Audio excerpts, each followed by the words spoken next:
Talk with the GOAT, MRI Man. Spread the knowledge. Motivate the people. All right, what's up? It's Kwame, and this is the MRI Man Podcast, the #1 MRI podcast in the goddamn world. All right, we back at it again, and it's RAD Tech Week. Happy RAD Tech Week to all the RAD Techs, man. All y'all that been working hard for many years, new RAD Techs in the game, doing the damn thing. And like I always said, these hospitals, these outpatient centers, they can't run without us.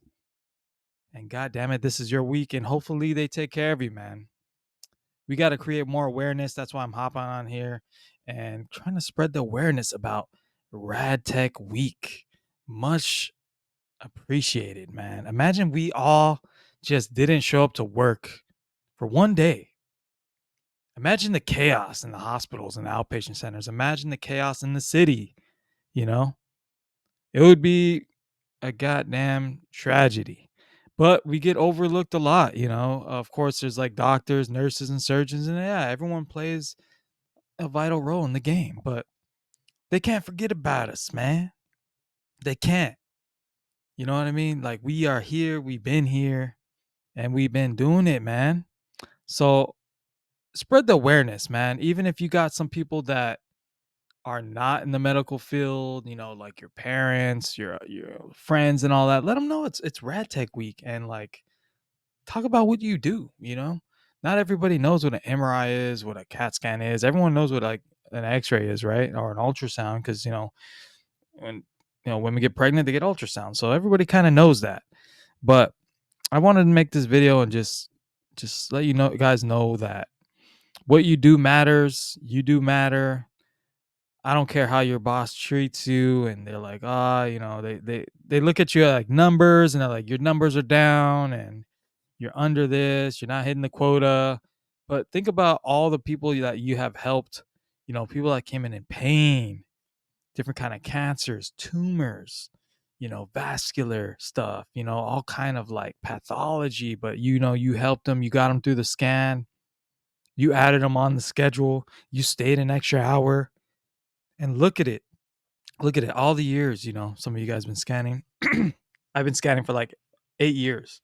So just to think about like all the scans that I've done and everything I've done from the community, went the extra step, and it's crazy, man. Like collectively, like imagine like all the goddamn things we've done.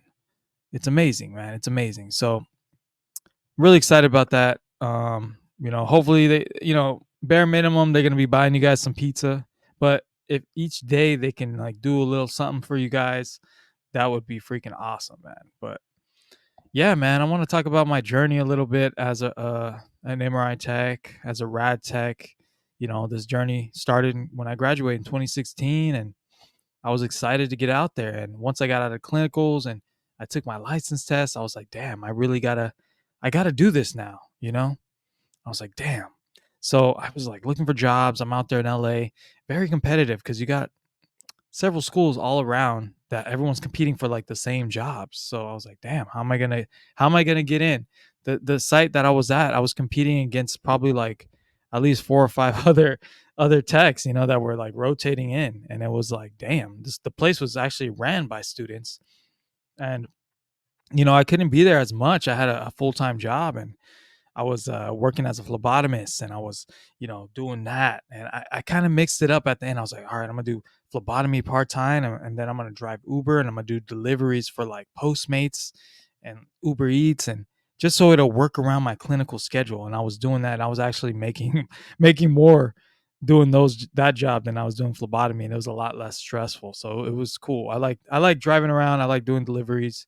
Driving people around in Uber, not so much. I don't really like that, but I had to do it for a while. And so yeah, man, I'm applying everywhere. And there was actually a point where I just quit the phlebotomy job. By the way, I was like, you know what? I'm just gonna do these jobs on the apps because I was making more money or the same. I was like, what's the point of me being trapped here when I can just go drive around, make some money? Anyway, so I'm looking for jobs. I got hired at a temp agency in somewhere in the West Valley out there, in the San Fernando Valley in the West Side. And the interview was crazy, man. The lady was like, "I'm gonna let you know, I know nothing about MRI, and do you know how to do it?" That was my freaking interview. I was like, "Are you kidding me?" Like I just busted my ass study for this ART license test. I did that. I did clinicals, and then I didn't even get a decent interview. I was like, "Damn, dude, I was actually ready for the interview." I was suited up. So yeah, they threw me at a site in West Hills, and very nice area. Very nice area. It was an outpatient center next to a hospital. And I was like, cool, I'm in the game. And I was like, how long you guys, when I got there, I was talking to the management at the center. How long you guys gonna train me? Uh, 2 days. I was like, 2 days. I was like, you guys can't give me a week. They're like, oh, most we can do is 3 days because all these techs are going on vacation. I was like, screw it, I'll take it. And I was getting paid pretty goddamn good. So the tech that trained me was an X-ray tech, and she never had an MRI license. So she was just like, yeah, do this, do that. And I was like, what are the angles? And she didn't really have an answer and whatever. But there was another guy there. He was good. So I got his number and I was like, all right, just in case I run into some problems. And, I'm scanning. First day goes good. Second day goes good. The third day, I ran into an issue like scanning a wrist. And I kept putting the guy in there, and it was just the screen was blank after I'd scan them, or it would just be like nothing. I was like, shit. And I kept doing all this stuff, and finally I gave up. I was like, after 20 minutes, I was like, hey, something's wrong with the machine. I didn't know what to tell the guy. And turns out I just had on the computer, I had to flip it from, I think, head first. It was feet first, but I had to put head first. I don't know. But, I was a rookie, man.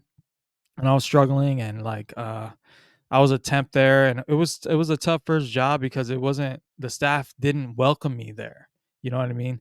Like the front desk wasn't like, I seen how the front desk would help out the OG techs that were there. They would bring the patient back, they would help them change, they would do all this stuff for them. But for me, they'd be like, your patient's there, and they would just throw the fucking throw the requisition on the desk and be like, no help to me at all. And I would, they would just kind of like mad dog me and stuff like that and just ignore me. And I was literally solo, you know, and I was like, it's cool. Like I'm used to this, you know. I don't need you to hold my hand or whatever. I was like, I'm gonna put in the work. Like, I don't care. I've been in these positions before, It's like almost when you switch to a new school. I don't know if you guys ever done that. I've switched schools a couple times, and I've been the new kid, and people like turn their back to you, or but I was like, whatever, man, I'm gonna put in the work. Like, whenever I change schools, I just go to the basketball court, I just start balling fools up, and they'd be like, who's this guy? And that's exactly what I did there. I was like, I'm gonna start balling up these scans, and then we'll see what's up. So I went in there, just worked hard. I didn't give a fuck if nobody wanted to talk to me. I was like, I don't care. So I got really good. And then my contract thing was coming to an end, and I was like, damn, well, I started getting job offers, and I didn't finish the last couple days. And I remember management was like, oh, this is not good. This is not good. You need to finish these days. I was like, you guys are gonna let me go after a couple more days? I have a full-time position. I can't lose that opportunity. They were all butthurt, whatever. Did that, went to the next job, and it's been fucking great ever since, man. I just been putting in work, and I still love my job, and I always do the best I can do, to get these patients scanned efficiently and safely. And I've been putting in hella work, guys, like so much work. But yeah, that's kind of how I started, man. I started with the temp agency, and through the years, my experience being an MRI tech for 8 years, it's been a lot of ups. It's been some downs, working in a busy outpatient center. Did that for like, I would say, a total of about 5 years. And it gradually just got busier and busier. You start off with like 12 patients a day. You're like, oh, this is cool. This is manageable. 16, you're like, all right. 20, you're like, whew, it's a little busy. 26 patients a day was like the most I've done. And it's possible to do. It's just like, I didn't really want to do that every day. And to not be paid compensated for the amount of work I would do is kind of crazy. Like 26 patients. I'm calling, getting orders changed. I'm verifying orders. Um, verifying implants that patients have. I'm doing all these things. I might be training somebody else. I'm starting IVs. I'm all over the damn place. You know what I mean? And I was hustling hard. And after a while, I'm just like, man, like, what am I doing? I'm doing all these crazy scans. I'm doing every MRI scan you can think of. TMJs, prostate scans. I'm doing biopsies. A lot of people didn't want to do it. It wasn't that even that bad. I'm assisting in these biopsies, and like just everything, man. Runoffs, lower extremity runoffs, freaking every damn scan. All right. Everything. Whole body MRIs. Like, we're doing everything. And I just don't see my wages going up. I started looking around. I'm like, dude, what is it like working at a hospital? And I had some coworkers that, older people, they're like, oh, I used to work in a hospital. That's a young man's game. Blah, blah, blah. I was like, dude, they pay very well though. And ended up getting a job at a hospital working on a trailer. Did that. I did that. I would say maybe about a year in. I had experience. I was like, let me go check it. Let me go check this out. I got hired working on a trailer at a hospital, and I was doing two jobs. I would go work on that trailer 2 days, and then I would go work at the imaging center maybe 3 days, something like that. And it was cool, man, working at the hospital on trailer. It was in a rural area. It was very slow. It was boring, but it kind of like it got my toes dipped a little bit. And then you know they're like, oh, there's an opening at a bigger hospital, and I was like, oh, cool. Let me check that out. And I went to a bigger hospital shortly after that, maybe like 6-7 months later, and wow, what a experience. And it was different from working in an outpatient center. It's definitely not, we didn't see as many patients, but it was a lot more work getting these patients into the scanner. They had to bring them down from the hospital, because we have a building outside of the hospital that's an MRI, so they would have to like transport them on a gurney. Sometimes it would take longer. The patient gets there, they're in a lot of pain. We got to transfer them over to our table and medicate them. So it wasn't as easy. You know what I mean? It took a lot of work to get them in, and you're putting leads on them. There's a nurse monitoring their vitals, taking blood pressures. We are scanning people with pacemakers. You have the pacemaker rep coming out, putting the pacemaker in a MRI mode, or you have, now the techs, we're starting to do that too. We had an iPad. We're programming their pacemaker to go into the MRI. You got, did I mention anesthesia cases? You have people that are cannot do an MRI without they're so claustrophobic and so scared of MRI, they had to be put under anesthesia. So you have an anesthesiologist there. You got intubated patients, tubes going down their throat. A lot of stroke patients, people coming in with abdominal pain, gallstones, gallbladder. It's more crucial scans. You got people coming in with brain masses that are going to have brain surgery. So we'd scan them with something called a stealth brain MRI. We'd scan them. They locate that mass, and then they take them to surgery, and then we'll get them the next day post surgery. So we see that. So what an experience, working in the hospital, and I've really been enjoying it. And I don't really miss the outpatient center too much. I miss the schedule. I like the pay at a hospital. I feel like the scans we do are just more important at a hospital sometimes. I know every scan's important, but I feel like these scans are like, we got to get this scan. This patient has a stroke. We got to, this is like a life or death kind of thing. And then an outpatient's like, oh, my knee hurts. Oh, my leg hurts, which is, very important too. But I like, I feel like there's a lot of responsibility working at the hospital, because it's crazy. I think about it and I'm like, it's just two of us scanning at the hospital. I'm like, it's just me and the other tech. Like, we're doing all this work. We're providing this service to a community.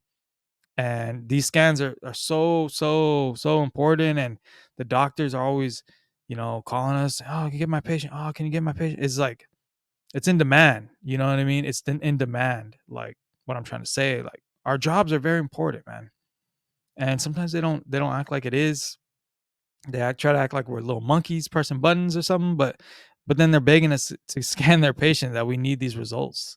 So, it's cool that we're needed like that. And then if I can't show up, or the other tech can't show up, or no one can cover us, it's like everything shuts down. No surgeries, no, you know what I mean?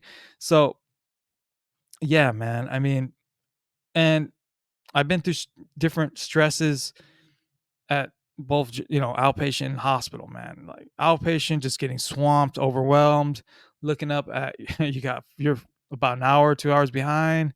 The patients are complaining, and you start to get a little anxiety there, and you get a lot of patients that are just rude, man, and they don't respect you in outpatient center sometimes, and it's like it's crazy. Hospital, you can be dealing with like drug addicts, you can be dealing with people that just don't take care of themselves, and just alcoholics, or just their health is bad, like they eat bad, you know what I mean? And they're overweight and this and that, and it's like you keep seeing them come back. It can be a little frustrating, but it's like this is our job, and we don't know what this patient's going through, and it's like we gotta treat them. They're sick, they need help. So, and then there's a whole business side to the healthcare, as you know, and it is tough, man. Sometimes you see things that you don't agree with, or maybe a little unsafe, and it's as I get older and more mature through the years, and start to understand, like, this is a business, and yeah, there's some dark sides to it, and sometimes you got to learn. Like I always tell the new techs, you got to play the game. It's time to play the game, like that one dude. You know what I mean? Um, you got to play the game, and shit, it's not always great, and you know when you work somewhere, you can kind of feel what direction they're going into. Like, oh, this is a numbers game. Oh, this is patient care. Oh, this is, you know what I mean? You can see, you have a feel of it, right? And you're like, okay, this is where it's going. So I've been able to recognize that, and you want to go with the grain, man. If you're somewhere going against the grain, you're trying to be a rebel, this and that, you're trying to change the whole hospital. Listen, you got to choose your battles, and it's not going to really work for you. I mean, if there's something that you see that is like, all right, this is unsafe, I got to bring it up, something like that. Yes. But if you're trying to do all these little nitpick, this and that, there's a whole freaking, especially at a hospital, there's a whole team working on process flows, business plans, and you're not on the business side of it. You're on the patient side. And there may be some things they shoot down the pipeline that you don't agree 100% with, but you got to try it. Just make sure everyone's safe. And but if you're constantly complaining, oh, we should do it this way, maybe it's time for you to look for another job. It's just not worth all the energy and you trying to change a place. And oh no, they're doing this, they're doing that. It's like, if you don't like it, just get another job. I mean, that's my advice. But what I've learned is like it is tough to find a job that fits you. For a lot of people I've seen, and they give up and they quit and they do something else.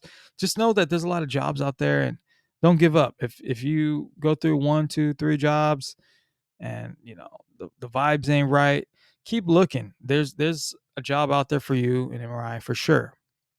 And sometimes it takes longer to find. Um, but yeah, man, after 8 years, how do I feel? I feel pretty good. I feel like every time I go into work, I'm learning something different. I'm learning different pathology, and it's a lot. To me, I'm just like, God damn, I never heard of this pathology, this disease ever in my life. What is this? Why haven't I ever heard of this? So I do have those moments, sometimes, and I'm just like, what? What is that? Like, you know what I mean? And it's crazy. But you start to get good, and you start to recognize certain things and issues and problems, and you're like, oh, I know how to fix that, I know what to do. It's just like, it just becomes automatic, you know what I mean? And yeah, man, just learning how to communicate with people, what's going on with doctors and your bosses and your coworkers, is something that you just get better at. And I think that's a key to success, is having that team and that clarity um, throughout, and have a good team, have good vibes, and if the fit's not for you, it's time for you to go. But yeah, I've been enjoying my job. I have no regrets going into this career. I think it was the right path for me. Um, to be honest with you guys, I do not plan on going back to school. I was going to school for business, but I feel like I don't need a degree for that, and I feel like I have a plan, in this MRI game to start. Well, I have a small business, just selling some products, but I feel like I can expand that, and I don't need a degree. I don't need to go spend another 100K. I mean, I didn't spend 100K, but you know what I mean? I don't need to go spend a whole bunch of money on that. So, but yeah, man, here we are, man. Just think about it. This podcast started in 2017. I was just recording it in my car and just like all of you guys, it's crazy, man, that just start commenting, start watching my stuff. And yeah, it's not a huge channel. I don't have 1 million followers. I don't make $1 million. I don't make a whole crazy amount of money where I can quit. But I'm passionate about it, and I like to help the new people, man. To the new people coming out, this is your first year in MRI. Stay with it. Try to get a little better each and every day. Trust me, it does get easier, and you'll be more comfortable. It's going to take you about a year and a half to get just fully comfortable with everything. Once you get to like the fourth, fifth year, you're pretty much mastering it. And where I'm at now is just I feel pretty damn confident with everything. And I mean, if you guys got newer machines, newer equipment, it's a lot easier. I'm working on an old machine. It's like it doesn't have many tricks. Pictures don't look that great after I've been working on a 3T. So it's like you're looking at the pictures, you're like, but I still do what I do out there, man. But I wish I was on a nicer magnet. That's all I'm trying to say. But yeah, man, if you guys got any questions, any concerns, leave a comment down below and I will answer in the next episode. Okay, guys. But yeah, man, moving forward, students, man, I want to talk to you guys. Your first semester, man, you're going to Castelloma College, you're going to West Coast Ultrasound, you're going to any of these schools, trade schools, whatever you want to call them, private schools, community college program. Look, man, it's going to be tough. It's going to be hard, man. You're going to have to dedicate a lot of time learning this anatomy and physiology, man. It's like a whole nother language, but it's going to be worth it. Trust me. If I didn't go to school, I'd probably be working at Target, or I'd probably be a plumber. More likely be a plumber. And ain't nothing wrong being a plumber, but it's going to be kind of freaking hard to make it out here in California, especially as somebody just works at Target. It's tough out here, man. And it's just, everyone's worried about buying a house, doing this, doing that. But guys, you got to focus on what's in front of you, one thing at a time. And don't listen to so much of the noise, because people are going to tell you that, oh, you're not going to be able to get a job. Oh, you're not going to. Don't listen to that. It took me like a couple months to find a job. So don't be scared to move or relocate, even if it's a few hours inside of California, outside of California. But yeah, man, that's all I'm trying to say. But yeah, man, till the next episode, I just wanted to come out here, talk to you guys about that, man. Anyway, like, subscribe. We'll catch you guys on the next episode. All right. Peace.